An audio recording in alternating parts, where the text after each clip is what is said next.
हाय दोस्त, मैं चंद्रशेखर और स्वागत है आपका टारगेट परीक्षा में। तो हम चालू करते हैं टॉप 10 क्वेश्चन। और इस टॉप 10 क्वेश्चन के माध्यम से आपको 10 क्वेश्चंस की सीरीज होते हैं, जिसके माध्यम से मैं आपका जीके आपका तैयार कराता हूँ। ठीक है, तो चलो। निम्नलिखित में से कौन सी रिफ्ट घाटी से होकर बहती है? रिफ्ट घाटी से बहकर होती है मतलब एस्चुरी बनाती है।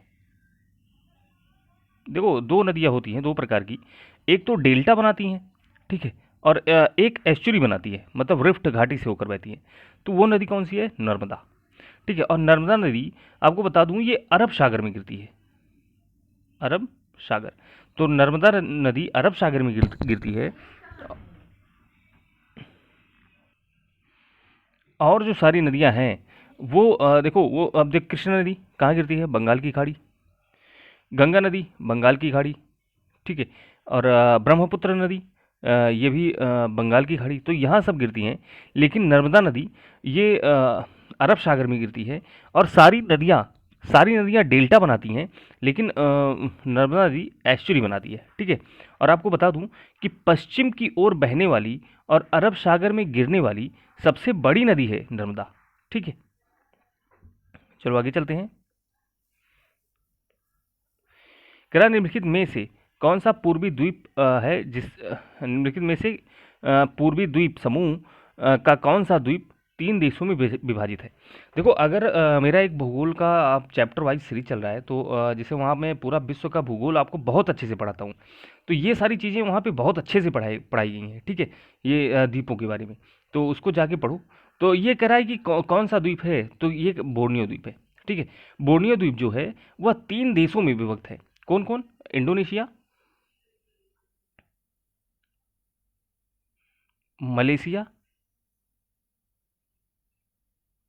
और ब्रुनोई।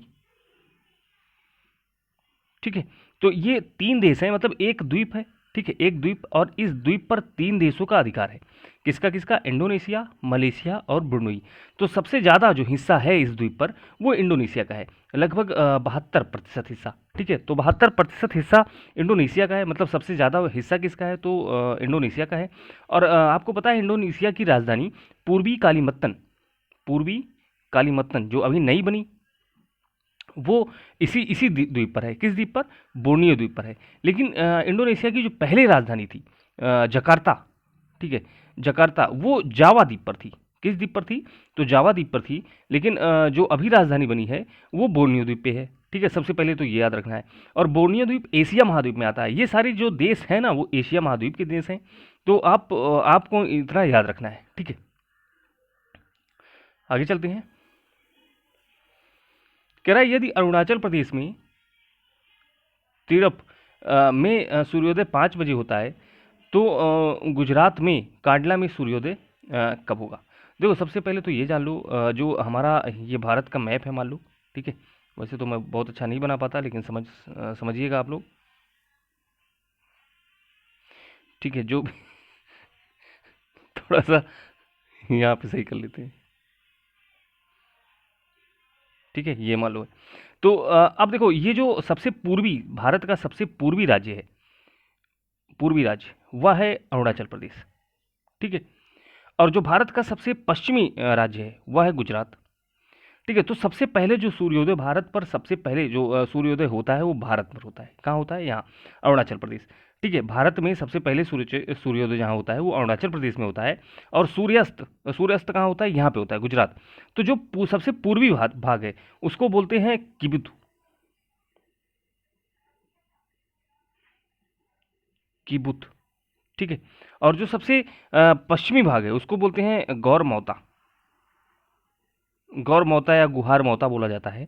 तो अगर यहाँ बात कर रहा है, अगर यहाँ सूर्योदय 5 बजे होता है, तो फिर गुजरात में जो सूर्योदय होता है वो 2 घंटे उसके बाद होता है। अगर यहाँ 5 बजे हो रहा है तो यहाँ 7 बजे होगा। ठीक है, मतलब 2 घंटे क्या होता है? 2 घंटे पीछे होती है। तो एक बार मैं फिर आपको समझा देता हूँ, यहाँ से आप समझिएगा। देखो, भारत का सबसे पूर्वी राज्य वो है अरुणाचल प्रदेश, और सबसे पश्चिमी राज्य है गुजरात। और सबसे पूर्वी अगर आपसे पूछेगा भारत का सबसे पूर्वी पॉइंट, तो किबिथु। और सबसे पश्चिमी पॉइंट गौरमौता या गुहरमौता। और आपको पता है सबसे दक्षिणी इंदिरा पॉइंट। ठीक है, तो इंदिरा पॉइंट है दक्षिणी। और उत्तरी सबसे इंदिरा कॉल है, ठीक है, ये जम्मू कश्मीर में है और ये तमिलनाडु में है, ठीक है, सॉरी ये अंडमान निकोबार में है। तो ये जो है ना, ये चारों दिशाओं की अंतिम पॉइंट है भारत की। तो यहाँ जो सूर्योदय सबसे पहले होता है भारत में, अरुणाचल प्रदेश। तो अरुणाचल प्रदेश में अगर सूर्योदय 5 बजे हो रहा है तो गुजरात मतलब यहाँ आते आते सूर्योदय कितना, यहाँ 7 बज जाता है। तो 2 घंटे का गैप रहता है, 2 घंटे का अंतर रहता है, ठीक है। तो ये है, तो आपको पता है हमारा जो मानक समय है, तो आपका आंसर क्या हो जाएगा, सी हो जाएगा, लगभग 7 बजे प्रातः, ठीक है। जो हमारा मानक समय है वो आपको पता है 82.82 डिग्री देशांतर है, ठीक है। और ये 5 राज्यों से गुजरता है। कितने राज्य से गुजरता है, 5 राज्यों से ये गुजरता है। और इलाहाबाद के नैनी से लिया गया है। तो अगर आपसे पूछेगा कहाँ से लिया गया है, तो इलाहाबाद के नैनी से, ठीक है। आगे चलते हैं। यहाँ कह रहा है रूर बेसिन औद्योगिक क्षेत्र है। देखो जो हम रूर बेसिन, ये औद्योगिक क्षेत्र ही जर्मनी में, ठीक है, जर्मनी में है। तो जर्मनी में एक एक जगह है रूर बेसिन। तो यहाँ पे बहुत ज़्यादा मात्रा में खनिज पाए जाते हैं, ठीक है। तो अब देखो इसी के नाम पर सबका नामकरण होता है। जैसे आपने सुना होगा भारत में सबसे ज़्यादा जो खनिज पाए जाते हैं वो छोटा नागपुर पठार में पाए जाते हैं। छोटा नागपुर पठार, ठीक है, यहाँ पाए जाते हैं। अब छोटा नागपुर पठार में सबसे ज़्यादा खनिज भारत में पाए जाते हैं, इसलिए इसे भारत का रूर कहा जाता है, ठीक है। इसे क्या कहा जाता है, छोटा नागपुर पठार को भारत का रूर। तो भारत का रूर संज्ञा दी जाती है। रूर रूर शब्द जो है ये जर्मनी में, ठीक है। तो इसके यहाँ पे बहुत ढेर सारा खनिज पाया जाता है, इसलिए इसकी संज्ञा सबको दी जाती है। तो अगर पूछेगा आप वास्तविक रूल कहाँ है, तो रूर बेसिन कहाँ है, तो जर्मनी में, ठीक है। आगे चलते हैं। और जर्मनी, देखो जर्मनी ये यूरोप महाद्वीप का देश है, ये भी यूरोप महाद्वीप का देश है। जापान एशिया का है और चीन एशिया का है, ठीक है। ये चीन और जापान एशिया महाद्वीप के देश हैं और यूके और जर्मनी यूरोप महाद्वीप के देश हैं। यह बात कर रहा है आरबीआई का मुख्यालय कहाँ स्थित है। तो आरबीआई का मुख्यालय तो है मुंबई में, लेकिन आरबीआई के बारे में जान लो। आरबीआई की जो स्थापना हुई थी वह 1935 ईस्वी में हुई थी, ठीक है। लेकिन जो अधिनियम था 1934 का अधिनियम था। तो जो अधिनियम जिस अधिनियम के तहत स्थापना हुई वह अधिनियम 1934 था, लेकिन इसकी स्थापना 1935 में हुई। किसकी, आरबीआई की। तब इसका देखो जब शुरुआत में इसकी स्थापना हुई तब इसका मुख्यालय था कलकत्ता, ठीक है। लेकिन क्या हुआ, 1937 ईस्वी में इसका मुख्यालय कलकत्ता से मुंबई ला दिया गया। तो पहले अगर आपसे पूछेगा आरबीआई का मुख्यालय पहले कहाँ था, तो कलकत्ता। और 1937 में कलकत्ता से कहाँ ला दिया गया, मुंबई। तब से मुंबई ही है। और आरबीआई का राष्ट्रीयकरण जो हुआ 1949 ईस्वी में। तो 1949 ईस्वी में आरबीआई का राष्ट्रीयकरण हुआ। तो ये सारी बातें आपको याद रखना है, ठीक है। कह रहा उत्तर प्रदेश लोक सेवा आयोग के व्यय किस निधि पर भारित होते हैं। तो जो लोक सेवा आयोग का निधि होता है वो राज्य की संचित निधि पर होता है। देखो यहाँ पे आपको ये समझना है। देखो जो मुख्यमंत्री होता है राज्य का, तो वो राज्य की संचित निधि पर, जो संचित निधि होते हैं यहाँ यहाँ इनके वेतन और पेंशन ये सब दिया जाता है। तो जो मुख्यमंत्री होंगे या फिर जो राज्यपाल होंगे वो राज्य के संचित निधि पर ही काम करते हैं, मतलब राज्य के संचित निधि से उनको वेतन दिया जाता है। लेकिन प्रधानमंत्री हुए, राष्ट्रपति हुए, इनको केंद्र की संचित निधि से, ठीक है। तो यहाँ पे ये ज़्यादा जरूरी है कि ये सब जितने भी राज्य के कार्य हैं, अब उत्तर प्रदेश के लोक सेवा आयोग बोल दिया तो उत्तर प्रदेश का अगर पूछे सिर्फ बोला होता भारत का लोक सेवा आयोग तब हम कहते हैं कि केंद्र के संचित निधि से दिया जाता है, ठीक है। लेकिन उत्तर प्रदेश का बोल दिया तो राज्य के।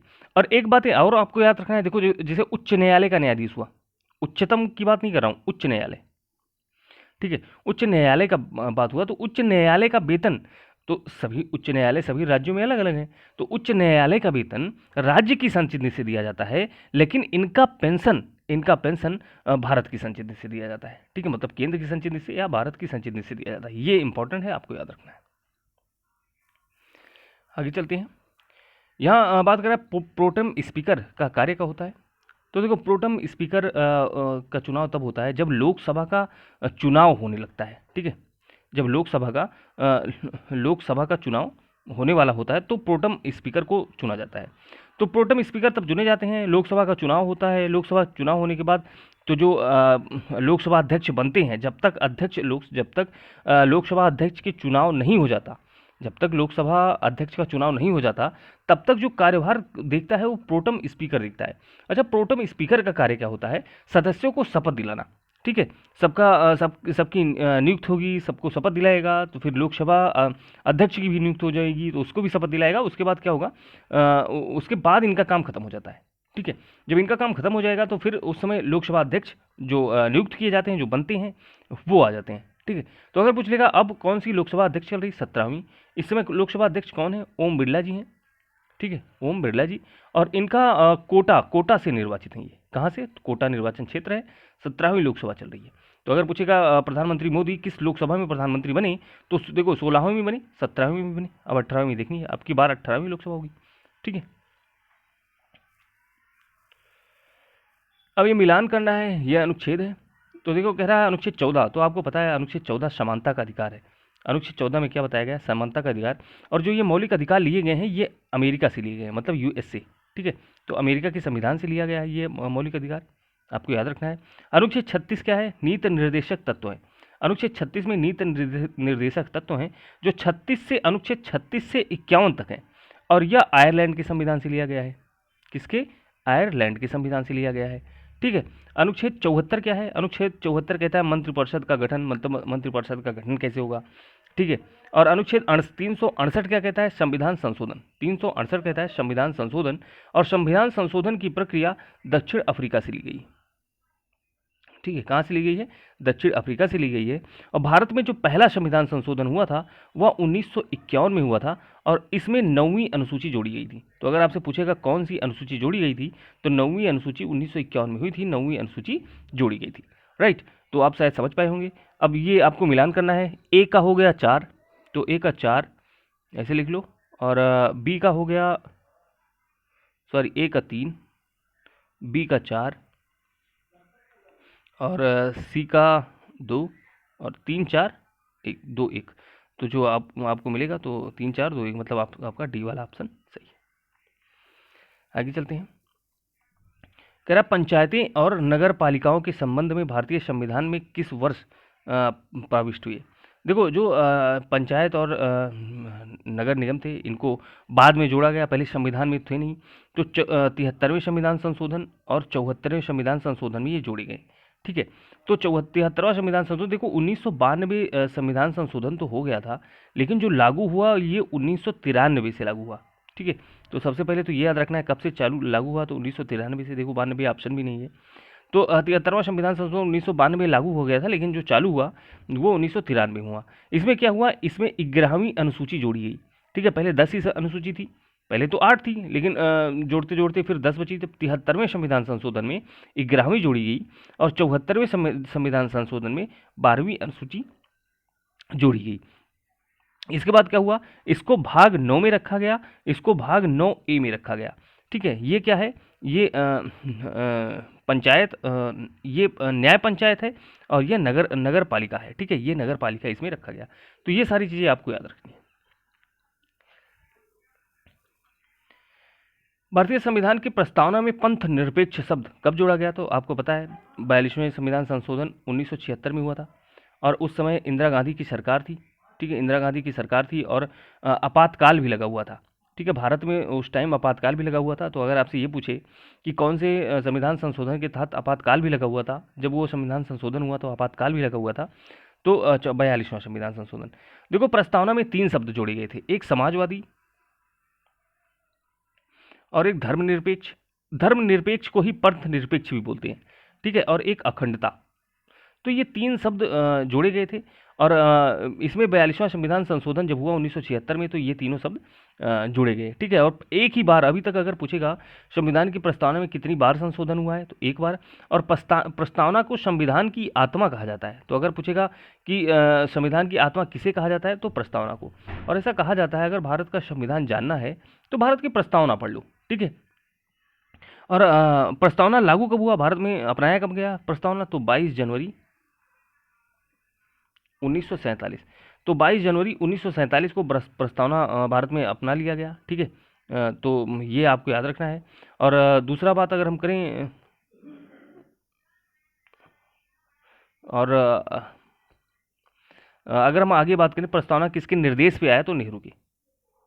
ठीक है, तो नेहरू के निर्देश पे प्रस्तावना संविधान में लाया गया। बस दोस्त, आज के लिए इतना ही। अब मिलते हैं अगले वीडियो में। Thank you.